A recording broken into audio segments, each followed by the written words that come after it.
Bienvenidos. Hoy vamos a sumergirnos en una figura absolutamente clave. Cayo Julio César Augusto, el arquitecto del Imperio Romano, nada menos. Eso es. Vamos a intentar desgranar, usando fuentes fiables, cómo ese joven heredero, se convirtió en el primer emperador. Una transformación increíble. El objetivo es entender ese ascenso, su reinado, que fue larguísimo, y el legado, ¿no? Esa frase famosa. Sí, la de que encontró una Roma de ladrillo y la dejó de mármol. Describe muy bien esa ambición transformadora que tuvo. Totalmente. Vale, pues empecemos por el principio. Cayo Octavio, su nombre original, nace en el 63 a.C. Y todo cambia cuando asesinan a su tío abuelo, Julio César. Claro, en los idus de marzo del 44 a.C., César lo había nombrado heredero principal en su testamento. Y ahí empieza todo. Pero no fue un camino de rosas, imagino. Era muy joven. Darse a gigantes como Marco Antonio. Muy complicado. De hecho, para sobrevivir políticamente, acabó formando el segundo triunvirato. Junto a Antonio y Lépido, en el 43 a.C. Pero eso de triunvirato suena casi a dictadura, ¿no? Bueno, es que lo era. Digamos una dictadura militar de facto. Y ojo, marcada por un periodo muy oscuro. Las proscripciones. Uf, las proscripciones. Eso fue terrible, ¿verdad? Terrible. Se eliminaron miles de oponentes, políticos, claro, pero también gente con dinero. Incluso aliados de César, como Cicerón. Fue ejecutado. O sea que no era solo quitarse rivales de en medio. No. También era una forma de conseguir fondos. Confiscaban sus bienes para pagar a las legiones. Una estrategia, brutal, pero efectiva para consolidar el poder. Pero claro, esa alianza de tres, como que no podía durar mucho. No, era muy inestable. Lépido fue apartado pronto y la tensión entre Octaviano y Antonio, que además se había aliado con Cleopatra en Egipto, pues fue creciendo. Hasta que estalló la guerra. Exacto. Todo culminó en la batalla naval de Accio, en el 31 a.C. Una batalla decisiva. ¿Qué pasó exactamente en Accio? Pues que la flota de Octaviano, que estaba comandada por su gran almirante, Agripa, destrozó a la de Antonio y Cleopatra. Fue una victoria aplastante. ¿Y eso significó? Pues significó el fin de la guerra civil.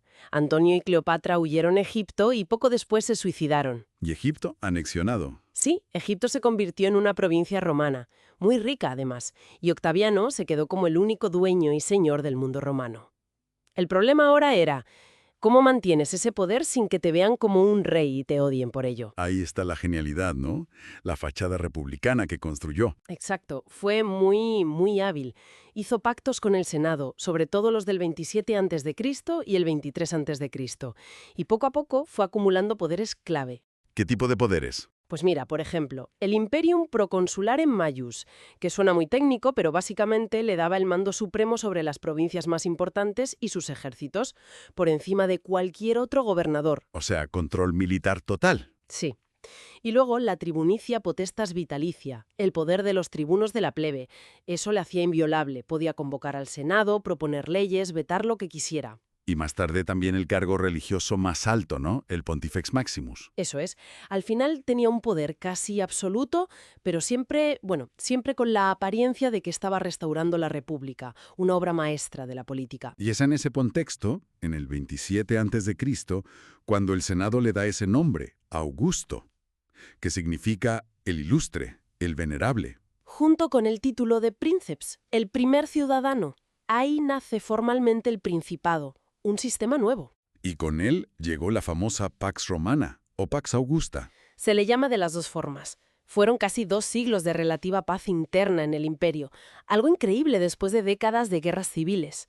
Ojo, interna, porque en las fronteras... En las fronteras la cosa seguía movida. Completó la conquista de Hispania, por ejemplo. Sí, y anexionó Egipto, Dalmacia, Panonia, Recia, expandió mucho el imperio. Aunque también tuvo derrotas duras, ¿eh? La del bosque de Teutoburgo en Germania fue un desastre. Se perdieron 3 legiones enteras. Un golpe fuerte. Pero su legado no es solo militar. Hizo muchísimas reformas. Muchísimas. Reformó los impuestos, creó un ejército permanente, profesional. Fundó la Guardia Pretoriana aquí en Roma y servicios como los vigiles, una especie de policía y bomberos. Y la propia ciudad de Roma la transformó. Las calzadas, el sistema de correos y las construcciones, claro. Claro, el Foro de Augusto, el Ara Pacis, su propio mausoleo, ahí se cumple lo del mármol.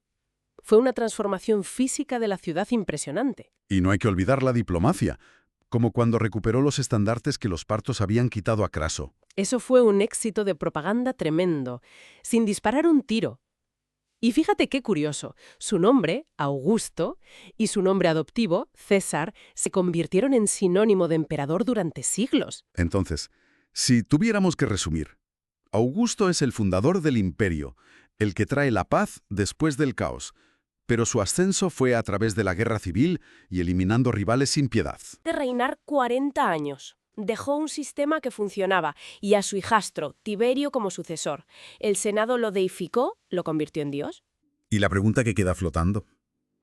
Sí, la pregunta sigue ahí. ¿Fue un salvador necesario que trajo orden? ¿O fue un autócrata muy listo que en la práctica acabó con la república? Y bueno, para terminar, una última reflexión para quien nos escucha. Augusto reinó tanto tiempo que las generaciones que vinieron después casi no recordaban cómo era la república. Pudo ser simplemente la duración de su vida, de su reinado.